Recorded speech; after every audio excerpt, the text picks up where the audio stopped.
তারা কোনোদিন মরে না, তারা জীবিত। সুবহানাল্লাহ।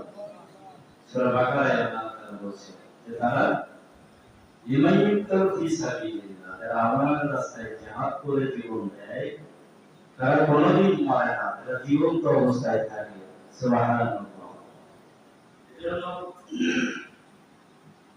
আমি আলোচনা করছিলাম ইয়ামা বাদালু তাবদীলা, সূরা আহজাবের 23 নম্বর আয়াতে আল্লাহর পথে যারা জীবনকে উৎসর্গ করে দিয়েছে, আল্লাহ দ্বীনের পথে যারা নিজের জীবনকে নজরানা পেশ করেছে, যতই জুলুম, নির্যাতন, বিপদ, আপদ, মুসিবত আসুক না কেন, তারা তাদের নীতির পরিবর্তন করে না।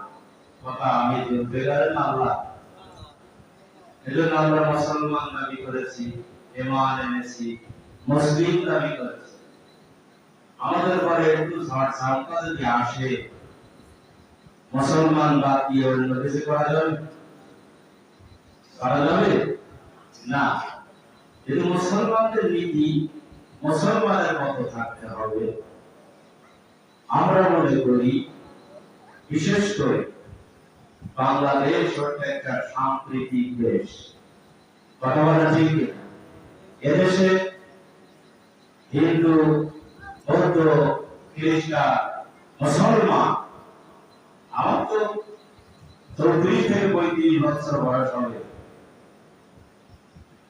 এই বাংলাদেশের ভূখণ্ডে আমি মনে করি বাংলাদেশের হিন্দু ভাইরা, মুসলিম ভাইরা, বৌদ্ধ ভাইরা, খ্রিস্টান ভাইরা আমরা সবাই এক ভাই হিসাবে বসবাস করছি। কথা বলেন ঠিক কিনা?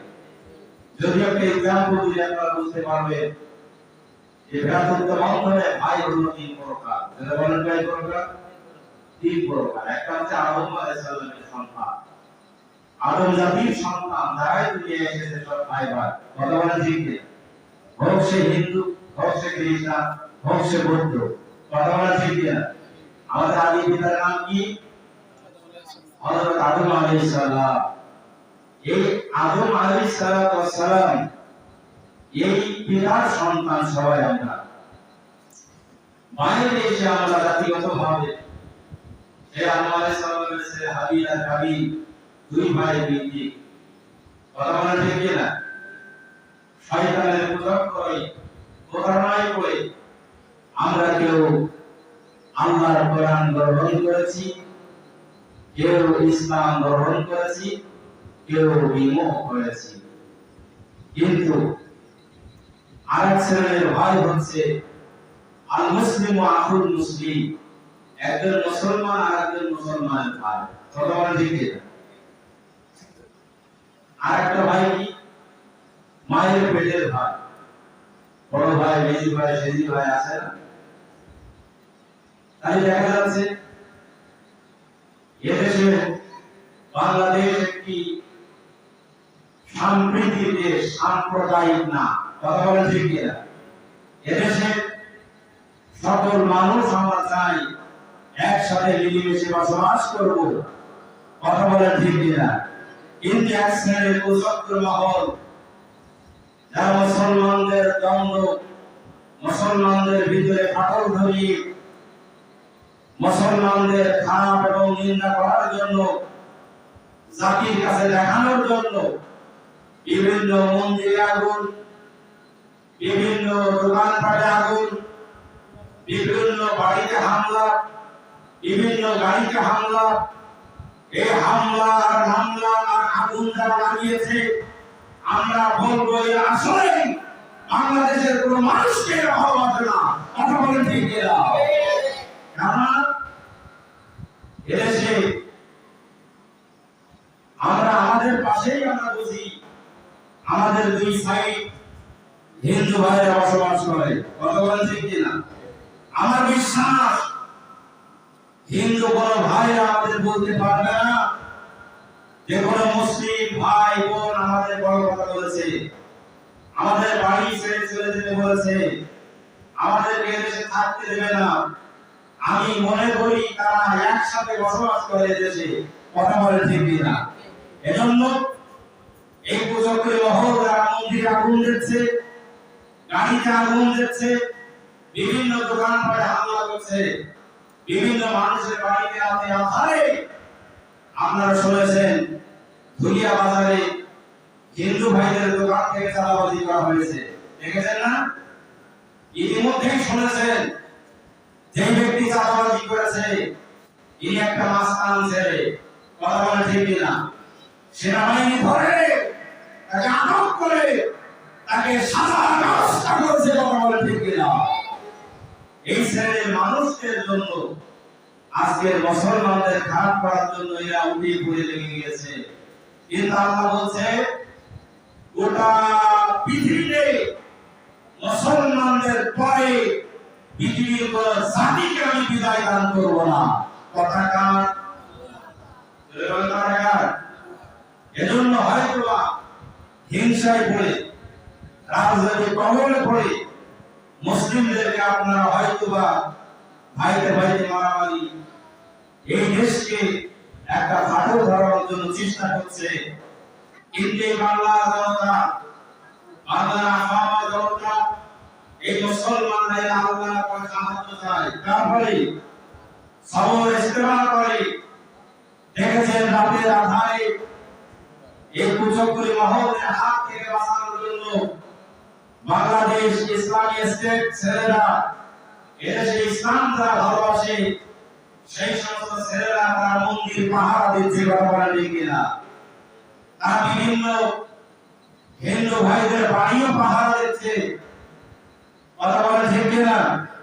হিন্দু ভাইদের দোকান পাহারা দিচ্ছে। এজন্য আপনারা সমস্ত রাজনীতির কবল মাথা থেকে ফেলে দিয়ে কোরআনের আলোচনা শুনতে হবে রাজনৈতিক মুক্ত ভাবে, কথা বলেন ঠিক কিনা? কে বিএনপি, কে জামাত, কে জাতীয় পার্টি, কে ছাত্রদল, কে চৌদ্দ দল, এটা কোনদিন ইসলামের পরিচয় হতে পারে না। ইসলামের পরিচয় হবে আমি গোটা বিশ্বের কাছে, গোটা পৃথিবীর কাছে আমার পরিচয় হচ্ছে আমি একজন মুসলমান, কথা বলেন ঠিক কিনা? এই জাতির কাছে যদি এই পরিচয় দিতে পারতাম আজকে মুসলমান কত দরিদ্র হতো না, কথা বলেন ঠিক কিনা? কেননা আমরা এই পরিচয় দিতে আমরা ব্যর্থ, কথা বলেন ঠিক কিনা? এজন্য সমস্ত রাজনীতির বোকা মাথা থেকে ফেলে দিতে হবে। আল্লাহ তাআলা কোরআন শুনতে হলে সমস্ত হিংসা বিদ্বেষ সমস্ত বোকা মাথা থেকে ফেলে দিয়ে হিদায়াতের নিয়তে শুনতে হবে। সূরা বলেন কিসের নিয়তে? হিদায়াতের নিয়তে। মান ক্বালা বিহি সাদাকা, যে ব্যক্তি কোরআন দিয়ে কথা বলে সে সত্য কথা বলে। কি কথা বলে? সত্য কথা বলে।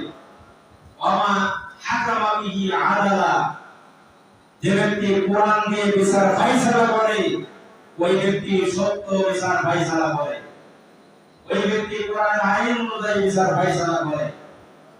ওমান দাআ ইলাইহি হাদা, আর যে ব্যক্তি কোরআন দিয়ে মানুষদেরকে ডাকে, হিদায়াতের দিকে ডাকে, ওই ব্যক্তি হলো সঠিক পথে ডাকে, কথা বলেন ঠিক কিনা?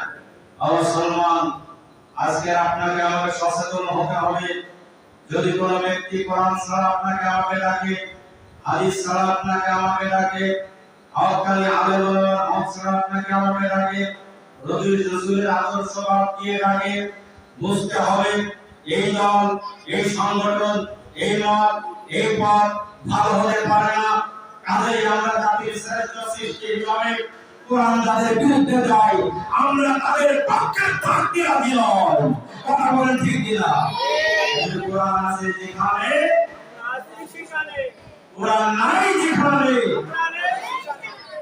মুখে মুখে থাকলে হবে না ভাই, মুখে মুখে থাকলে হবে? এদেশে দেখেছেন মূর্তি ভেঙেছে, দেখেছেন না?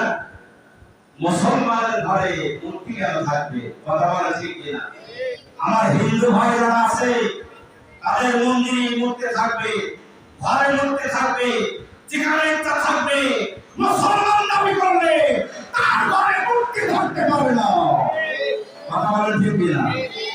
কারণ আল্লাহর নবী এসেছে মূর্তি প্রতিষ্ঠিত করতে না মূর্তি ভাঙতে।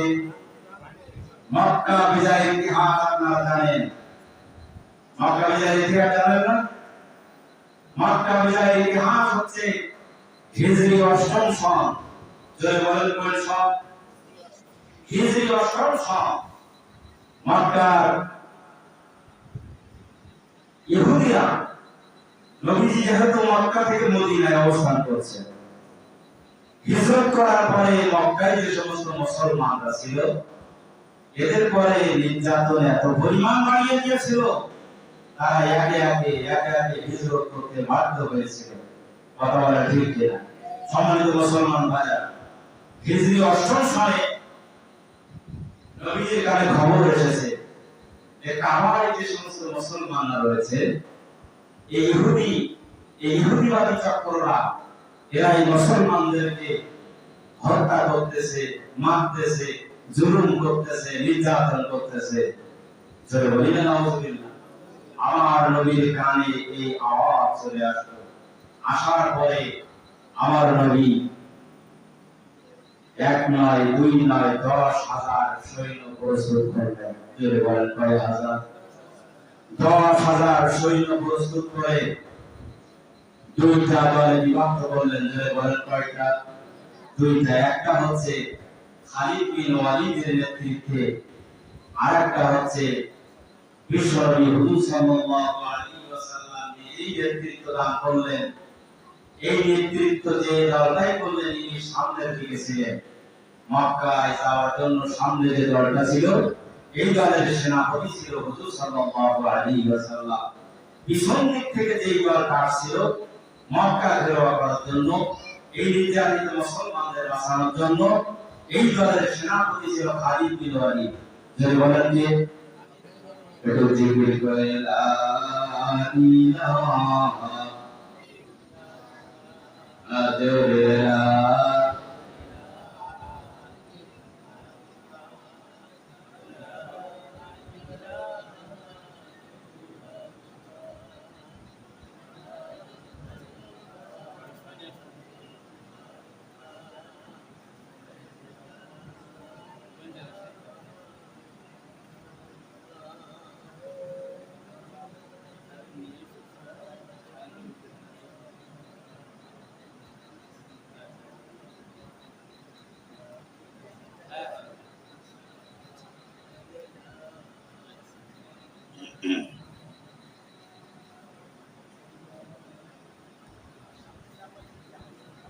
সম্মানিত মুসলমান ভাইরা, মক্কা বিজয়ের জন্য নবীজি হুজুর সাল্লাল্লাহু আলাইহি ওয়াসাল্লাম কানে যখন আওয়াজ আসলো, মক্কায় যে সমস্ত মুসলমানরা রয়েছে, এই মুসলিমদের উপর অত্যাচার, জুলুম, নির্যাতন হচ্ছে, আমার নবী সৈন্য সংখ্যা ঠিক করলেন। এক নয়, দুই নয়, দুইটা সৈন্য দলের ভিতরে ১০,০০০ সৈন্য ঠিক করলেন। সুবহানাল্লাহ। সম্মানিত মুসলমান ভাই, মক্কায় এমন নির্যাতন চালাচ্ছিল, যে নির্যাতনের কারণে আমার নবী বসেছিলেন। তিনি সঙ্গে সঙ্গে প্রস্তুত করলেন। যে দলটা সামনের দিকে ছিল, ওই দলের সেনাপতি ছিল হুজুর সাল্লাল্লাহু আলাইহি ওয়াসাল্লাম, নিজেই নেতৃত্ব দিচ্ছেন। পিছন দিক থেকে যে দলটি আসবে, ওই দলের সেনাপতি দায়িত্ব করলেন খালিদ বিন ওয়ালিদকে। জোরে বলি আল্লাহু আকবার। সম্মানিত মুসলমান ভাই, পিছন দিক থেকে মক্কায় প্রবেশ করলেন। প্রবেশের পথে খালিদ বিন ওয়ালিদ লক্ষ্য করেন ইহুদিদের সৈন্য থেকে একটা তীর যখন নিক্ষেপ করলেন, তীরের কারণে মুসলমানদের সৈন্য ৩ জন শাহাদাত বরণ করলো। জোরে বলেন কয়জন? আরো জোরে। ৩ জন শাহাদাত বরণ করলো। ইতিহাস বলে এত যুদ্ধের নেতৃত্ব দিয়েছে আমার নবী।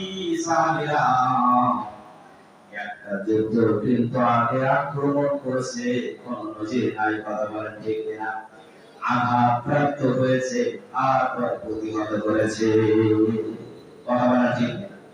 সম্মানিত মুসলমান ভাই, খালিদ বিন ওয়ালিদ দেখলেন আমার সৈন্য থেকে ৩ জন শহীদ হয়েছে, আর তো দেরি করা যায় না।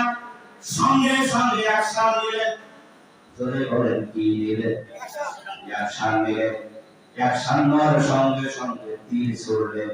এই তীর বিষাক্ততা, তীর মহত্তা আল্লাহ রাব্বুল আলামিন এত পরিমাণ বৃদ্ধি করে দিলেন, এক নয় দুই নয়, এই শৈলাচার ইহুদিদের 13 জন দুনিয়া থেকে বিদায় দিয়েছে। সুবহানাল্লাহ। জোরে বলেন কয়জন? 13 জন বিদায় দিয়েছে। এই 13 জন বিদায় দেওয়ার সঙ্গে সঙ্গে কাফের বেঈমান মুশরিকদের কলিজায় ভয় ঢুকে গিয়েছে। জোরে বলেন কি ঢুকে গিয়েছে? আর জোরে ঘুমাচ্ছেন না? কলিজায় ভয় ঢুকে গিয়েছে। আপনারা দেখবেন যদি কোনো দল, যদি কোনো গোষ্ঠী লিল্লাহি তাকবীর স্লোগান বাদে অন্য কোন স্লোগান দিয়ে ময়দানে নামে, ওই স্লোগানের বিপক্ষে যদি লিল্লাহি তাকবীর এক ছেড়ে আল্লাহর বাইতের বাইর হয়, দেখবেন ময়দান ছেড়ে যে কমনে পালায় তাদের কান দেখা যায় না। কথা ঠিক কিনা? মুসলমান ইতিহাস সাক্ষী দেয় যুগে যুগে হাজরাত এই বাংলার জমিন থেকে গৌর গোবিন্দ শাহজালালের তাকবীর ধ্বনিতে গৌর গোবিন্দ ময়দান ছেড়ে পালিয়েছে। কথা ঠিক কিনা? সম্মানিত মুসলমান ভাইরা, এখনো পর্যন্ত খেয়াল করবেন, শৈলাচার বড়দের সামনে যদি লিল্লাহি তাকবীর স্লোগান দিতে পারেন, দেখবেন স্লোগান দিতে দেরি, কাসাবে দৌড়াতে দেরি না। কথা বলে ঠিক কিনা? সম্মানিত মুসলমান ভাইরা, খালিদ বিন ওয়ালিদ যখন আক্রমণ করলেন, আঘাত করলেন, 13 জন তাদের সৈন্য যখন জমিনে শায়িত হয়ে গেল, মৃত্যুবরণ করলো, তখন তাদের কলিজার ভিতরে ভয় ঢুকে গেল। কে যে বললি পালিয়ে যার যে জীবন দিয়ে বাঁচানো তাই। কথা বলে ঠিক কিনা?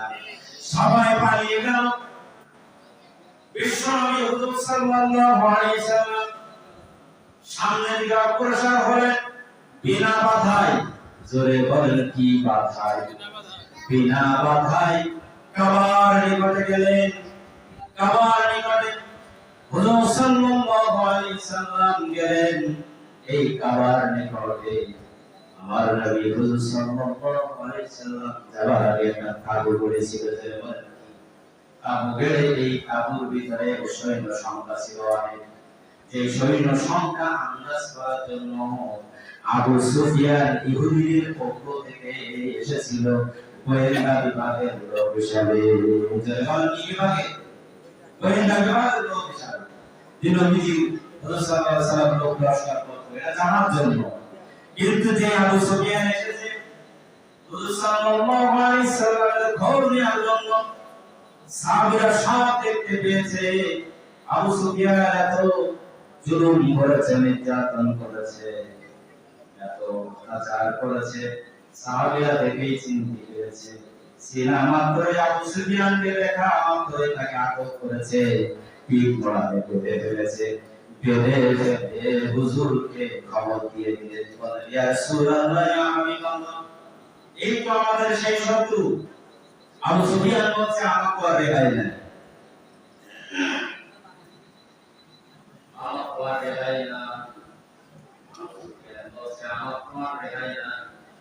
কিন্তু বাবা যখন বিদায় হয়ে গেল, মক্কা যখন বিদায় হলো, এই বিদায় হওয়ার আগে আবু সুফিয়ান বলল, হুজুর সাল্লাল্লাহু আলাইহি ওয়াসাল্লাম বলেন আবু সুফিয়ানকে ছেড়ে দাও। আবু সুফিয়ানকে ছেড়ে দেওয়া হলো এবং আবু সুফিয়ান ছেড়ে দেওয়ার সঙ্গে সঙ্গে দেখলেন তার মদিনা হয়ে গেল, মক্কা মদিনা হয়ে গেল। মনে মনে চিন্তা করলেন, এই নবীজির বিরুদ্ধে এত ষড়যন্ত্র করেছি, এত নির্যাতন করেছি, এত জুলুম করেছি, এমনকি আজ গোয়েন্দাগিরি করার জন্য আজকে এখানে এসেছি, কিন্তু হুজুর সাল্লাল্লাহু আলাইহি ওয়াসাল্লামের সৈন্যরা আমাকে হাতে দেও ছেড়ে দিল। সুবহানাল্লাহ। আবু সুফিয়ান আর দেরি করলো না,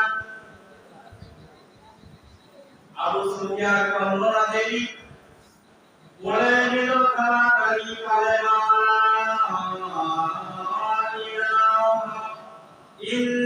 ইল্লাল্লাহু মুহাম্মাদুর রাসূলুল্লাহ সাল্লাল্লাহু আলাইহি ওয়াসাল্লাম। আর সবিয়া কালাম বল সুবহানাল্লাহ বল। যদি নবীর আদর্শ সুন্নাত, এই নবীর আখলাক সুন্নাত এত নির্যাতন করেছে, এত জুলুম করেছে, এত অত্যাচার করেছি, এমনকি আজকেরও গোয়েন্দাগিরি করার জন্য নবীজির বিরুদ্ধে এসেছি, কিন্তু আমার মতো শত্রুকে হাতে পেয়েও ছেড়ে দিল। সুবহানাল্লাহ বলে। আমার মতো আবু সুফিয়ানকে হাতে পেয়ে তো ছেড়ে দেওয়ার কথা না, কিন্তু আমাকে হাতে পেয়েও ছেড়ে দিল। ইয়া রাসূলুল্লাহ, ইয়া হাবিবাল্লাহ, আপনি দেরি করবেন না, আমি কালেমা পড়ে মুসলমান হতে চাই। জোরে বলে আল্লাহু আকবার। আল্লাহর নবী নির্দ্বিধায় এই মক্কার ভিতরে প্রবেশ করলেন। মক্কার ভিতরে প্রবেশ করে দেখলেন মূর্তির ছবি। জোরে বলেন কিসের ছবি? সাথে সাথে এই কাবাঘরের থেকে মূর্তি নামালেন। বিভিন্ন দেয়ালে বিভিন্ন ছবি ছিল, ছবিগুলো নামালেন। নামিয়ে আমার নবীর কণ্ঠে আওয়াজ করলেন, লিল্লাহি তাকবীর। এই আওয়াজ করলেন কে? হুজুর সাল্লাল্লাহু আলাইহি সাল্লাম। আর আজকের জামানায় দেখবেন এই আওয়াজ তুললে এক ছেলে আবু জেহেলের গায়ে এলার্জি বাইর হয়। কথা বলেন ঠিক না? স্পষ্ট আয়াত শুনলেন, লিল্লাহি তাকবীর শুনলে তাদের গায়ে এলার্জি হয়, চুলকানি হয়, চর্মরোগ হয়। বুঝতে হবে ওর গায়ে মুসলমানের রক্ত থাকতে পারে না। কোরআনের ল্যাবরেটরিতে পরীক্ষা হওয়া দরকার। ওর রক্ত আবু জাহেলের রক্ত। কথা বলেন ঠিক না? এই তাকবীর ধরে দিয়েছে বিশ্বনবী। কথা বলেন ঠিক না? মক্কা বিজয়ের ইতিহাস আপনি পড়বেন। মক্কা বিজয়ের দিন যে কত আনন্দ। নবীজি স্বয়ং নিজেই মক্কা থেকে মূর্তি নামিয়েছে, ছবির চিত্র মুছেছে, তাকবীর ধরে দিয়েছে এবং বলেছে এই মুহূর্তে যে কাবার ভিতরে অবস্থান করছে আমাদের হাত থেকে নিরাপদ। সুবহানাল্লাহ বলেন। এই মুহূর্তে যে বাড়ির ভিতরে অবস্থান করছে আমাদের আক্রমণ থেকে নিরাপদ। এই মুহূর্তে যে আবু সুফিয়ানের বাড়ি অবস্থান করছে আমাদের আক্রমণ থেকে নিরাপদ। লিল্লাহি তাকবীর। এই স্লোগান দিয়েছিল কে? এই স্লোগান শিখিয়েছেন কে? আল্লাহ যদি শেখায়, রাসূল যদি দেয়, আপনি আমি মুসলমান দাবি করি, আসলে কি সাহাবা কারা মুসলমান না জন্মসূত্রে মুসলমান? এটা যাচাই বাছাই দরকার আছে। কথা বলেন ঠিক কিনা? আপনাদের রাগ করছেন না? তাহলে ওয়ামা কাতালু কাফিনা, আল্লাহ তাআলা বলছে আমার পথে যারা নাজরানা পেশ করেছে, যারা আমার পথে জীবন দিয়েছে, নাজরানা পেশ করেছে, আত্মসমর্পণ করেছে, তাদের নীতি কোনদিন পরিবর্তন করে না। সুবহানাল্লাহ বলেছিল আল্লামা দিলওয়ার হোসেন সাঈদী কোনদিন নীতির পরিবর্তন করেছিল? করেছে? যত মত মুজাহিদ দিয়েছে হাসি মুখে ফাঁসির দড়ি বহন করেছে, কিন্তু একবার জনপাতির কাছে যদি আত্মসমর্পণ করত জীবনটা বেঁচে যায়। কথা বলেন ঠিক কিনা?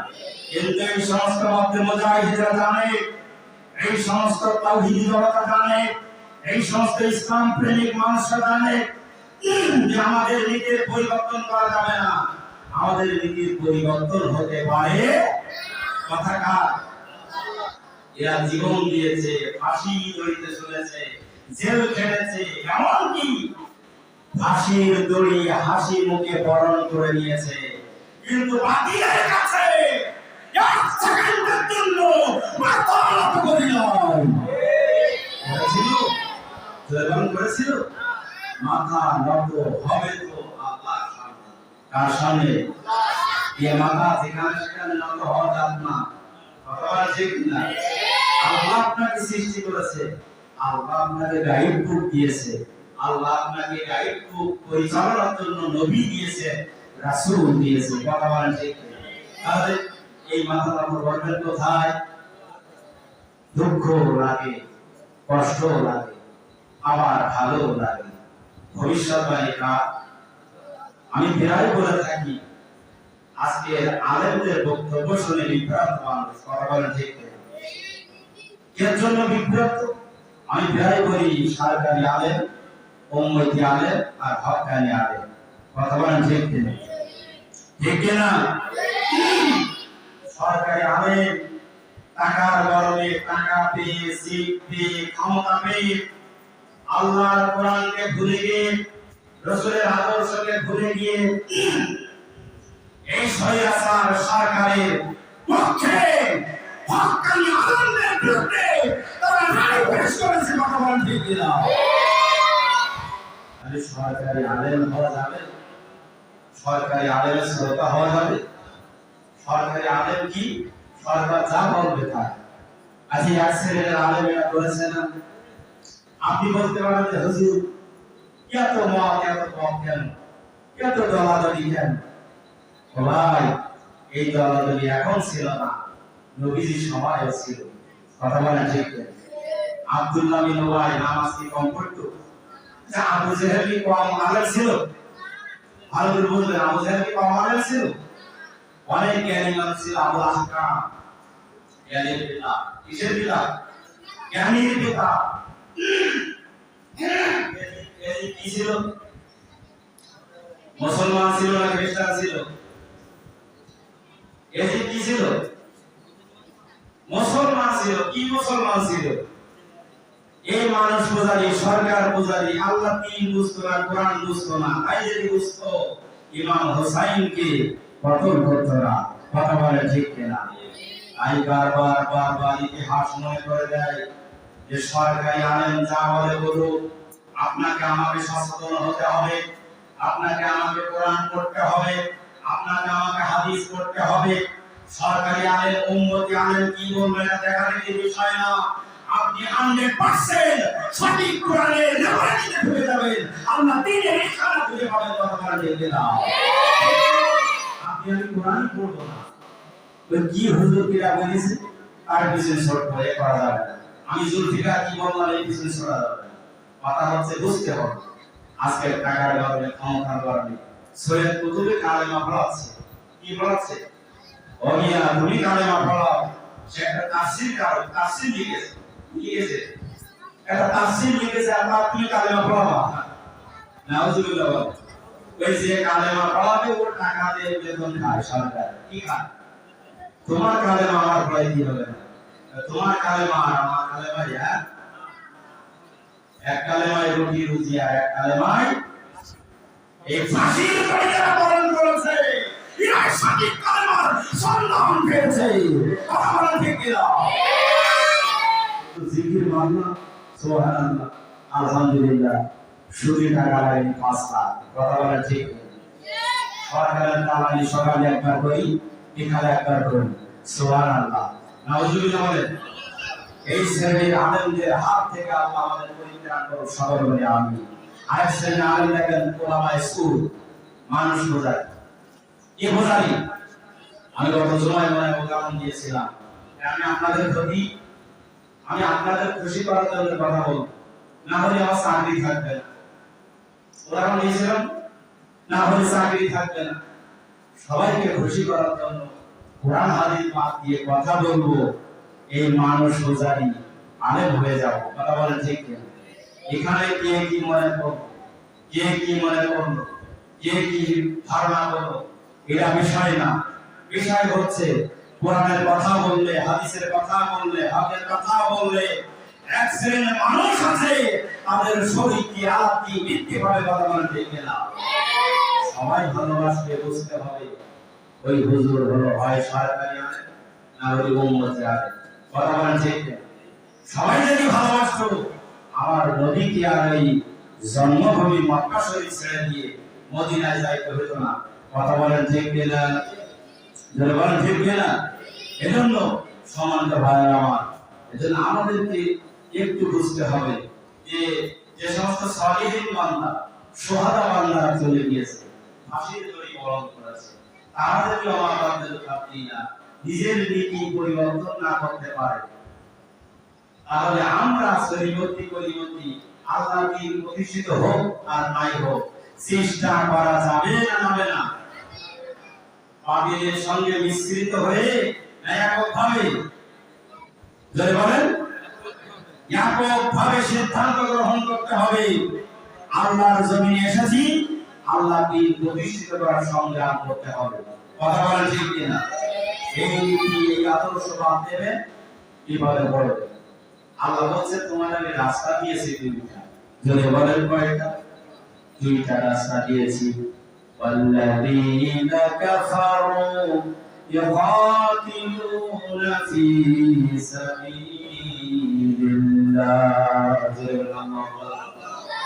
আল্লাহ তাআলা বলেন, একটা বলছে وقاتلوا في والذين كفروا, যারা কুফরি করেছে, অস্বীকার করেছে, কি করেছে?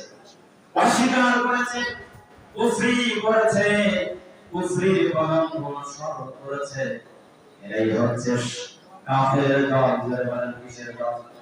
কাফের দল। আল্লাহ তাআলা বলেন এরা চলে শয়তানের রাস্তায়। والذين آمنوا يقاتلون في سبيل الله لا إله إلا الله।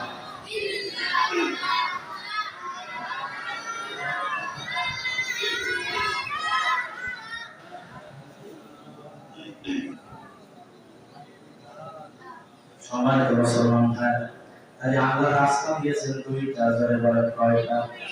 একটা হচ্ছে আল্লাহর রাস্তা, আরেকটা হলো শয়তানের রাস্তা। তাই রাস্তা কয়টা? একটা আল্লাহর রাস্তা, আরেকটা হলো শয়তানের রাস্তা। যারা মুমিন হবে, মুত্তাকি হবে, মুসলমান বলে দাবি করবে, যারা আল্লাহর প্রতি ঈমান আনবে, তারা সব সময় চলবে আমি আল্লাহর রাস্তায়। কার রাস্তায়? আল্লাহর রাস্তায়। শয়তানের পদঙ্ক অনুসরণ করবে, তাদের গায়ে সব সময় জ্বালা ধরবে শয়তানের আইন কিভাবে বাস্তবায়ন করব। কথা বলেন ঠিক কিনা? আল্লাহ বলছে ওয়ানাজিলু মিনাল কুরআনি মা হুয়া শিফাa'un ওয়া রাহমাতুন লিল মুমিনিন।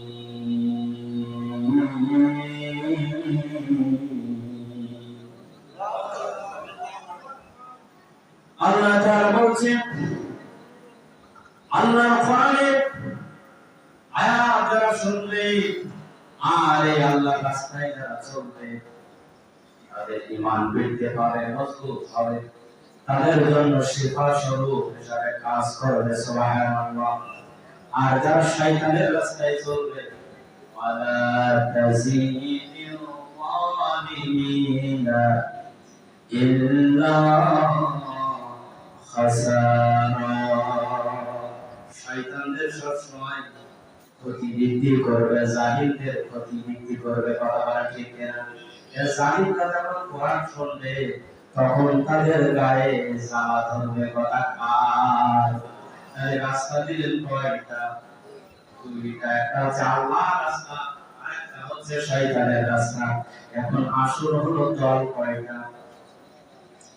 দল কয়টা? বলুন তো, দল করা কি? দল করা কি? ফরজ, ফরজ আইন। আল্লাহ তাআলা বলেন উলাইকা হিজবুল্লাহ। আল্লাহু আকবার। একটা দল হবে আমি আল্লাহর দল। উলাইকা হিজবুশ শাইতান। আরেকটি দল হবে শয়তানের দল। কিসের দল? তাহলে দল কয়টা? একটা আল্লাহর দল, আর একটা হলো শয়তানের দল। তাহলে আমরা আল্লাহর দলে না শয়তানের দলে? যদি আল্লাহর দলে থাকি, সূরা সূরা 13 নম্বর আয়াতে শারা'a লাকুম মিনাদ-দীনি মা ওয়াসা বিহি নূহা ওয়াল্লাযীনা আমানু। জোরে বলেন আল্লাহু আকবার। এখানে আল্লাহ রাব্বুল আলামিন বলেন আটজন বিশেষ নবীর কথা ইন্টিগ্রেট করে যাবতীয় নবীকে ইন্টিগ্রেট করে বলেছেন যে দুনিয়ায় যত নবী আমি পাঠিয়েছি কিয়ামত পর্যন্ত দিন প্রতিষ্ঠিতর ব্যাপারে কোনো দলাদলি চলবে না। সুবহানাল্লাহ। এই আল্লাহর জমিনে আল্লাহ দিন কায়েমের আন্দোলন করতে হবে। কথা এই দিন প্রতিষ্ঠিত হোক, এটা আমরা চাই না? চাই না? যদি বলা চাই না? চাই না? চাই, কিন্তু এই চাওয়ার ভিতরে, এই আল্লাহর রাস্তায় চলার ভিতরে শয়তানের পথে যারা চলে, এরা এই আল্লাহর পথে চলার মানুষগুলো দেখতে পারে না, সহ্য করতে পারে না। কথা বলেন ঠিক কিনা? যার কারণে তাদেরকে আয়না ঘর, জেলখানা, ফাঁসির দড়ি, দেশ থেকে তাড়িয়ে দেওয়া, এই ধরনের ষড়যন্ত্র কেবল তারাই করতে পারে যারা আল্লাহর দুশমন, আল্লাহর রাসূলের দুশমন। কথা বলেন ঠিক কিনা? তারা যদি এই সমস্ত শয়তানি না করতে পারে, তারা বলছে আমরা যদি না করতে পারি আমাদের সিয়ার দেখবে না। কি দেখবে না? আল্লাহ তাআলা বলেন এই শয়তানরা এই করে কেন, এই কর্মকাণ্ড তারা কেন করে? আল্লাহ সূরা হামিমের ভিতরে বলছেন ওয়াকালাল্লাযীনা কাফারু লা তাসমাউ লিহাযাল কুরআন ওয়ালগাউ ফীহি লাআল্লাকুম তাগলিবুন।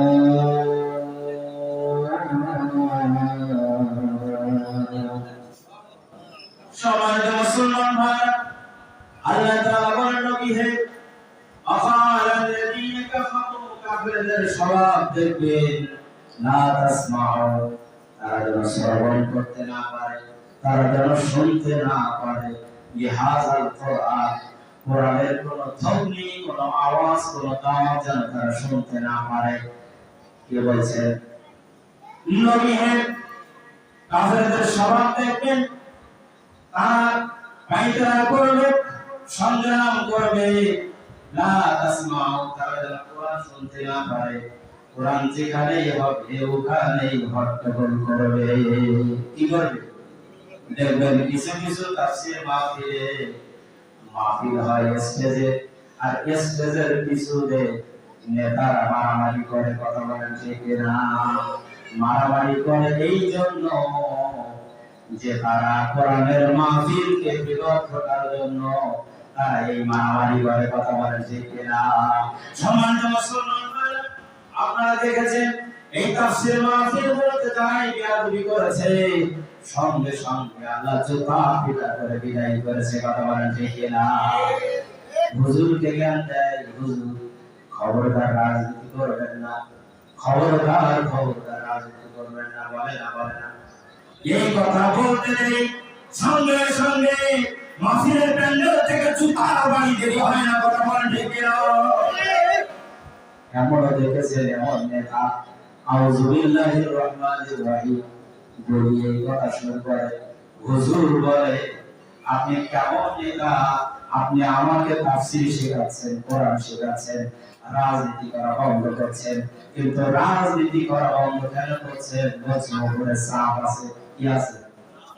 বক্তা যদি হক্কানি বক্তা হয়, বক্তাও বলে দেয় আমার উপরে চাপ আছে। কথা বলেন ঠিক কিনা? তোমার তো চাপ আছে, তোমার নেতার চাপ। কিসের চাপ? তোমার নেতার চাপ। আমার তো চাপ আছে, আমার রবের চাপ। কথা বলেন ঠিক কিনা? ও নবী, দেখবেন এই কাফিরদের স্বভাব দেখবেন, লা তাসমাউ, তারা যেন শ্রবণ না করে, তারা যেন শুনতে না পায়, এজন্য হট্টগোল করবে। লিহাযাল কুরআন, কোরআনের কোন ভাষা যেন তারা বুঝতে না পারে, যেন বন্ধ হয়ে যায়, এরকম একটা পরিবেশ তারা তৈরি করবে। লিহাযাল কুরআন ওয়ালগাউ ফীহি লাআল্লাকুম তাগলিবুন, এজন্য এই পরিবেশ তারা করে যেন তাদের চেয়ারখানা টিকে থাকে। নাউজুবিল্লাহ। তাই তারা কোরআনের মাহফিলে, কোরআনের কথায়, কোরআনের পথে ষড়যন্ত্র কেন করে? তাদের চেয়ার টিকে থাকবে না। কথা বলেন ঠিক কিনা? কথা বলেন ঠিক কিনা? মুসা আলাইহিস সালাম ষড়যন্ত্র করেছিল, আল্লাহ বলছে ওমা কানু ওমা কারাল্লাহ, আমি কৌশলকারী। কথা বলেন ঠিক কিনা? তুমি যে কৌশল করে এত পুত্র সন্তানকে কখল করেছো, ওই মশাকে আবার তোমার ঘরে লালন পালন করবো। সুবহানাল্লাহ। শুধু লালন পালন করেন নাই, লালন পালন করেন নাই, এই ফিরাউনের ঘরে লালন পালন করে দুধের ব্যবস্থা করে এই আপন ধাত্রী মাকে দুধের কর্মচারী নিযুক্ত করে পরাবার যে দুধ খাওয়াবে কে? ইতিহাস আপনারা জানেন। আমি একটি কথাই স্মরণ করতে চাই যে যারাই ষড়যন্ত্র করেছে তাদের ষড়যন্ত্রের মাধ্যমে আল্লাহ তাকেই পতন করেছে। কথা বলেন ঠিক কিনা? তুমি তুমি তুমি সবসময় শয়তানের পক্ষে কাজ করো, আর আল্লাহ বলছে আমি মুমিনের পক্ষে কাজ করি। কথা বলা ঠিক? তুমি কাজ করো আমার আলো নিভিয়ে দেওয়ার জন্য, আমি কাজ করি আমার আলো গোটা পৃথিবীতে ছড়িয়ে দেওয়ার জন্য। সুবহানাল্লাহ। তাহলে বলি না সুবহানাল্লাহ। সুতরাং এই মধ্যে মুজাহিদকে দুনিয়া থেকে বিদায় করে দেওয়া হবে ষড়যন্ত্র করে। যদি বলেন কি করে? ষড়যন্ত্র করে। এই মুফাসসিরকে যদি আমরা সরাতে পারি, ইনাকে যদি আমরা মানুষদেরকে থেকে আলাদা করতে পারি, তাহলে আমাদের পথ পরিষ্কার। আমাদের এই সিয়ারে আর আগুন লাগাবে কে? কথা বলা ঠিক না? কিন্তু ফিরাউন মনে করেছিল তাই। ফিরাউনের মনীষীরা বলেছিল আপনি যে খোদাই দাবি করছেন, আমার একদিন আসবে আপনার এই খোদাইকে বলিতে আপন লাগাবে মুসা নবী একসাথে। কথা বলা ঠিক না? খোদাগিরি দাবি করেছিল, এই জিয়ার সিরিয়ে নিয়েছিল কে বলুন তো? যদি বলেন কে? সুতরাং যুগে যুগে কালে কালে যারাই ইসলামের সাথে দুশ্মনী করে, কি করবে? দুশ্মনী করবে। আল্লাহ বলছেন ইন্না বাতশা রাব্বিকা লাশাদীদ। আমি আমি আমি আসলে অত্যন্ত, আমার পাকড়া অত্যন্ত শক্ত। অত্যন্ত কি? শক্ত। শাদীদ মানে শক্ত। আল্লাহ বলছে আমার পাকড়াও বড় শক্ত। সুবহানাল্লাহ। জয় বলে সুবহানাল্লাহ। কিন্তু এই সমস্ত সুটি মাতব্বার, এই সমস্ত সুটি মাতব্বার এমন এমন সুটি মাতব্বার এসেছে, এখন বোরকা পরি পালাচ্ছ কেন? কথা বলেন ঠিক কিনা? এখন বোরকা পরি পালাচ্ছ কেন? তুমি কেমন দাঁড়িয়ে রেখেছো? মানুষ দেখানো মুনাফিকি দাঁড়িয়ে রেখেছো, যার কারণে দাঁড়িয়ে কেটে তুমি পালাচ্ছ। কথা বলেন ঠিক কিনা? পালাতে পারো, তুমি বাংলার ভূখণ্ড থেকে পালাতে পারো, আল্লাহর আযাব থেকে তোমার পালাবার রাস্তা আছে। যে অন্যায় তোমরা করেছো, যে অপরাধ তোমরা করেছো, যে জুলুম নির্যাতন তোমরা মানুষের পরে অন্যায় ভাবে চালিয়েছো। কথা বলেন ঠিক কিনা? একটু জিকির করি লা ইলাহা।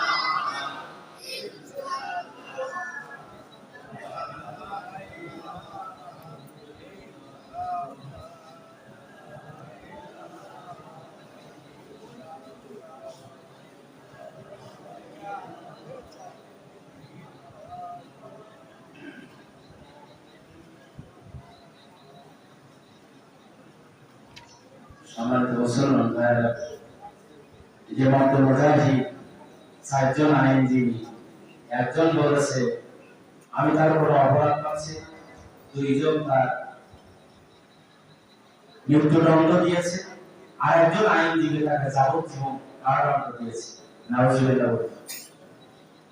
ইরাক এবং কুয়েত যুদ্ধ বেঁধেছিল, আপনারা জানেন। এই যুদ্ধ মীমাংসার জন্য সৌদি আরবের বাদশা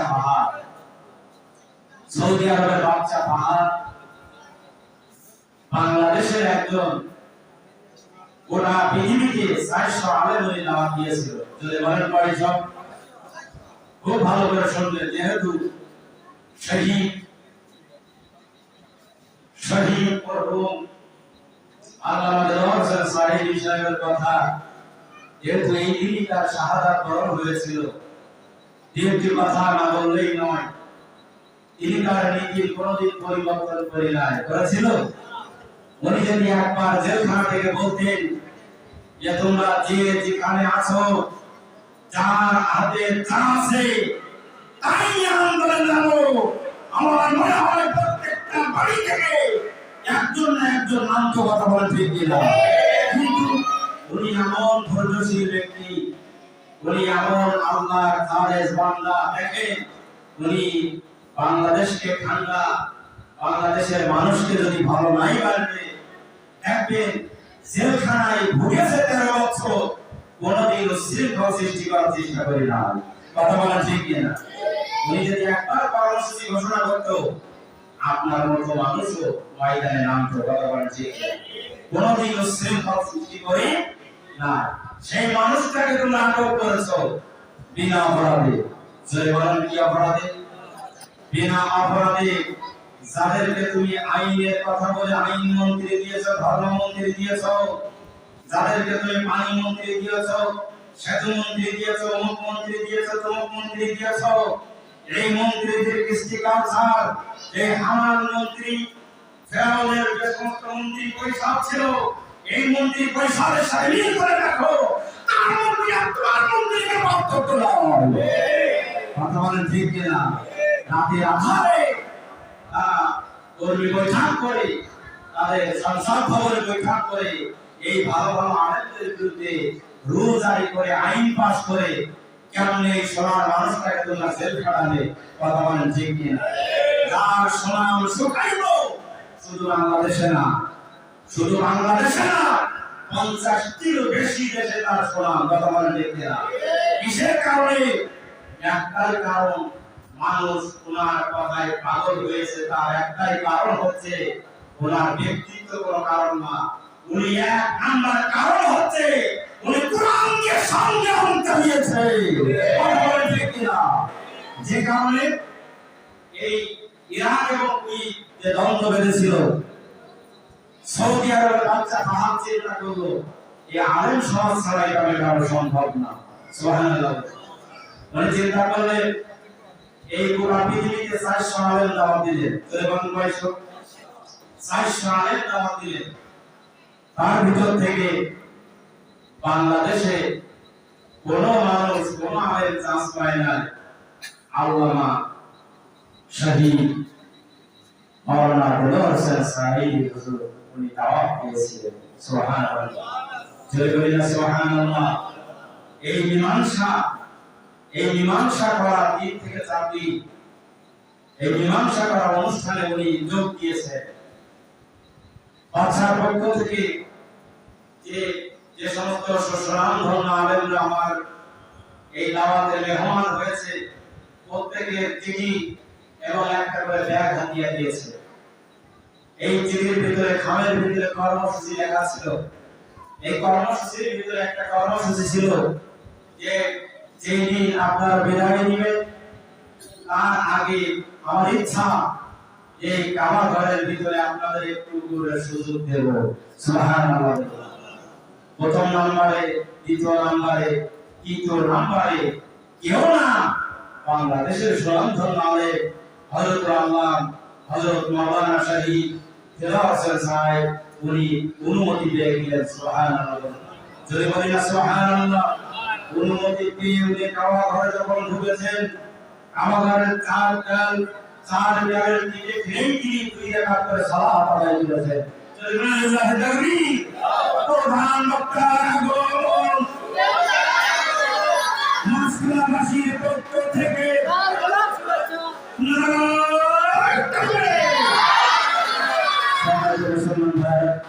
আমি কিছু কথা বলেছি, সমাপ্ত। সূরা আহজাবের 23 নম্বর আয়াতে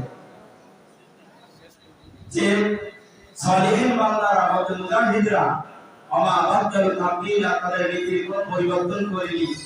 আল্লাহ দ্বীন প্রতিষ্ঠিত ক্ষেত্রে তারা এক ছিল, কি ছিল? একনিষ্ঠ ছিল। বাতিলের কাছে কোনদিন মাথা নত করেনি। আমরা ওই আয়াতকে ফলো করে যতদিন এই জমিনে বাঁচবো, ততদিন এই আয়াতকে কেন্দ্র করে যেন আমরা আমাদের নীতি পরিবর্তন না করি। সকলে বলি আল্লাহুম্মা আমিন। জয় বলি আল্লাহুম্মা আমিন। এজন্য আসুন, আমি আমার অসমাপ্ত আলোচনা কিছু কথা হয়তো ত্রুটিপূর্ণ ভাবে বলেছি। আমাদের নিয়ে আল্লাহ তাআলা সকলকে আমল করার তৌফিক দান করেন সকলে বলি আমিন। ওয়া দাওয়ানা আলহামদুলিল্লাহি রাব্বিল আলামিন। আসসালামু আলাইকুম ওয়া রাহমাতুল্লাহি ওয়া বারাকাতুহু। এই পর্যায়ে